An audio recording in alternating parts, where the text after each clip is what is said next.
ইতিহাসের পাতা ঘাটতে গিয়ে নেইমারের ইতিহাস দেখলে আপনি আঁতকে উঠবেন। ফুটবল ইতিহাসে সেরা কামব্যাকের গল্পটি এই মহানায়কের নামেই লেখা আছে। শেষ 5 মিনিটে দুর্ধর্ষ 3 গোলে অবদান রেখে সে বুঝিয়ে দিয়েছিল ফুটবল তার পায়ের জাদু। সেদিন অবাক হয়েছিল মাঠে থাকা হাজার হাজার দর্শক, কোচ, এমনকি সতীর্থ লিওনেল মেসিও। সবাই অবাক হয়ে তাকিয়েছিলেন ব্রাজিলিয়ান এই সুপারস্টারের দিকে। কি হয়েছিল সেদিন? 5 মিনিটে নেইমার কি করেছিল? কেনই বা এই সময়টাকে বলা হয়ে থাকে ইতিহাসের সেরা কামব্যাক? চলুন বিস্তারিত দেখি। উয়েফা চ্যাম্পিয়ন্স লিগের রাউন্ড 16 কোয়ার্টার ফাইনালের লক্ষ্যে মাঠে নেমেছিল পিএসজি বনাম বার্সেলোনা। নেইমার, মেসি, সুয়ারেজের মতো বাঘা বাঘা তারকা থাকতেও প্রথম লেগে পিএসজি 4-0 ব্যবধানে হারিয়েছিল বার্সাকে। অর্থাৎ দ্বিতীয় লেগে বার্সাকে ম্যাচ জিতে করতে হবে 5টি গোল। সবাই হাল ছেড়ে দিয়েছিল। স্বাভাবিকভাবে এমন ব্যবধানে ম্যাচ জিতা সত্যি অসম্ভব, কিন্তু সেদিন ব্রাজিলের এক নায়ক বলেছিল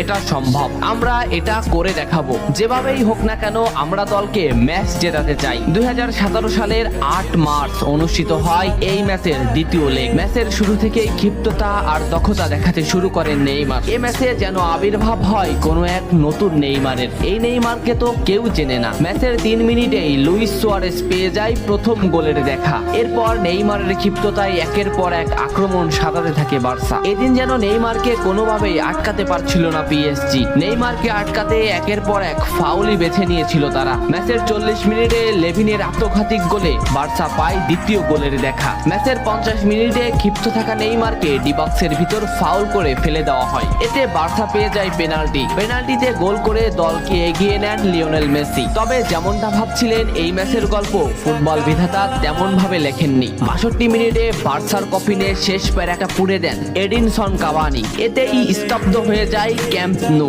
আশা ছেড়ে দেন বার্সা কোচ লুইস এনরিক। শুধু কি তাই, স্তব্ধ হয়ে যান লিওনেল মেসিও। তবে সেদিন একজন দমে যায়নি। নামটা কি কমেন্ট করে জানান। বার্সা গোল হজমের পর লিওনেল মেসি ম্যাচের সম্পূর্ণ দায়িত্ব দেন নেইমারের উপর। আবারও শুরু হলো খেলা। ডি বক্সের বাইরে নেইমারকে ফাউল করে ডি মারিয়া। এই পজিশনে 88 মিনিটে বার্সা একটা ফ্রি কিক পায়। তবে এই ফ্রি কিকের দায়িত্ব নেইমারের কাছে বুঝিয়ে দেন মেসি। শট করেন নেইমার এবং করেন অসাধারণ গোল। এই ফ্রি কিকটা বার্সার ইতিহাসের সেরা ফ্রি কিকের একটি হয়ে রয়েছে। এর 2 মিনিট পর সুয়ারেজকে আঘাত করে পেনাল্টি পায় বার্সা। পেনাল্টি নিতে আসেন নেইমার জুনিয়র। সেদিন বার্সা নেইমারের উপরেই আস্থা খুঁজে পেয়েছিল। পেনাল্টিতে অসাধারণ গোল করেন নেইমার। এমন পরিস্থিতিতেও 5 গোল করে ম্যাচ সমতা এনেছে বার্সা। এর কিছু সময়ের পরে চলে আসে সেই মাহিন রক্ষণ। ম্যাচের এই মোমেন্টটা লক্ষ্য করুন। ডি বক্সের কিছুটা সামনে নেইমারের পায়ে বল।